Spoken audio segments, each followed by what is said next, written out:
चला तर मंडळी, आज तुम्हाला मी दाखवणार आहे मालवणी पद्धतीचं कुळथाचं पिठलं आणि भाकरी या दोन प्रकारच्या गोष्टी आज तुम्हाला शिकवणार आहे। किती प्रमाण घ्यायचं भाकरीसाठी आणि कुळथाचं पिठी करण्यासाठी किती प्रमाण घ्यायचं, किती जणांसाठी, हे सविस्तरपणे तुम्हाला मी आज शिकवणार आहे। तर चला तर मग व्हिडिओला सुरुवात करूया। चला तर मग आता मी तांदळाचं पीठ घेतलेलं आहे। हे बारीक दळून घेतलेलं आहे, घरघंटीवर बारीक असं दळून घ्यायचं। 2 कप घेतले आहेत, ते 4 भाकऱ्या होत्या। चवीनुसार मीठ घाला आणि पिठामध्ये मिक्स करा। आता मी तांब्यावर पाणी घेतलेलं आहे। कोमट असं पाणी गरम करायचं आणि या भाकरीच्या पिठामध्ये थोडं थोडं पाणी घालून मिक्स करून घ्यायचं। अगदी थोडं थोडं पाणी घालूनच चांगलं पीठ मळून घ्या। पूर्णपणे पाणी अजिबात घालायचं नाही आहे आणि आपल्याला तळहाताने आपल्याला हे पीठ चांगलं मळून घ्यायचं आहे। आता मी सुरुवातीला हे सगळे पिठाचे गोळे करून घेत आहे आणि तुम्ही बघू शकता 4 गोळे झालेले आहेत। पुन्हा मी हा गोळा चांगला मळून घेत आहे, थोडं थोडं पाणी घालून परातीमध्ये चांगलं मळून घेतलेलं आहे आणि तुम्ही बघू शकता चांगला असा गोळा झालेला आहे। जास्त घट्टसुद्धा नाही आणि जास्त पातळसुद्धा नाही। आणि या भाकरीच्या पिठामध्ये चांगलं डीप करून घ्या आणि आपल्या दोन्ही बोटाच्या हाताने आपल्याला ही भाकरी थोडीशी वाढवायची आहे।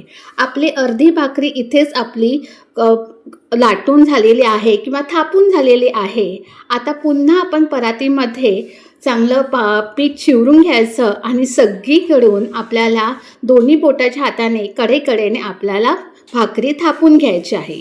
आता तवा गरम झाल्यावर मी नारळाच्या खिसीने तेल लावलेलं आहे आणि थापलेली भाकरी मी घालून पाणी लावून घेतलेलं आहे।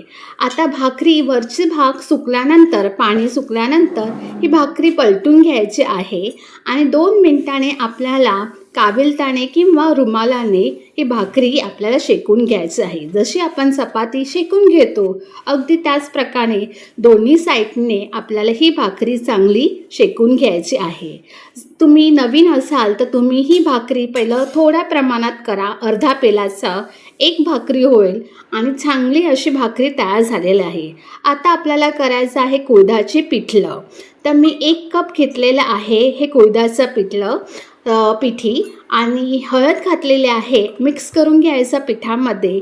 हे गावावरून आणलेलं आहे कुळथाचं पीठ आहे आणि पाणी घालून रवीच्या ह्याच्याने किंवा हाताने आपल्याला हे पीठ चांगलं गुठळ्या पूर्णपणे काढून घ्यायच्या आहेत। तुम्ही बघू शकता अगदी या प्रकारे आपल्याला करायचं आहे। त्याचप्रकारे फोडणीसाठी कांदा, हिरवी मिरची, कढीपत्ता, आलं लसूणचा ठेचा।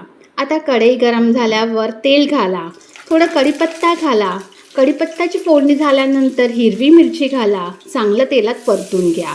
आता बारीक चिरलेला कांदा घालायचा 2 मध्यम आकाराचे आणि चांगले भाजून घ्यायचे। आता आलं लसूणचा ठेचा नक्की घाला, त्यामुळे चव भारी लागते। आता तेलामध्ये सगळं परतून झाल्यानंतर कुळथाची पिठी आणि पाणी घालायचं आहे गरजेनुसार। चवीनुसार मीठ घालून पुन्हा आपल्याला फास्ट गॅसवर ही कुळथाची पिठी घट्ट होईपर्यंत शिजवून घ्यायची आहे। तुम्ही बघू शकता अशी कन्सिस्टन्सी पाहिजे। अजूनसुद्धा ही कुळथाची पिठी घट्ट झालेली नाही आहे। स्लो गॅस करायचं, झाकण ठेवायचं 5-6 मिनटं। तुम्ही बघू शकतात आता ही कुळथाची पिठी चांगली शिजलेली आहे आणि आपण भरपूर सारी ही कोथिंबीर घालायची आणि एवढं कन्सिस्टन्सी पाहिजे, कारण का कुळथाची पिठी चांगली शिजायला पाहिजे।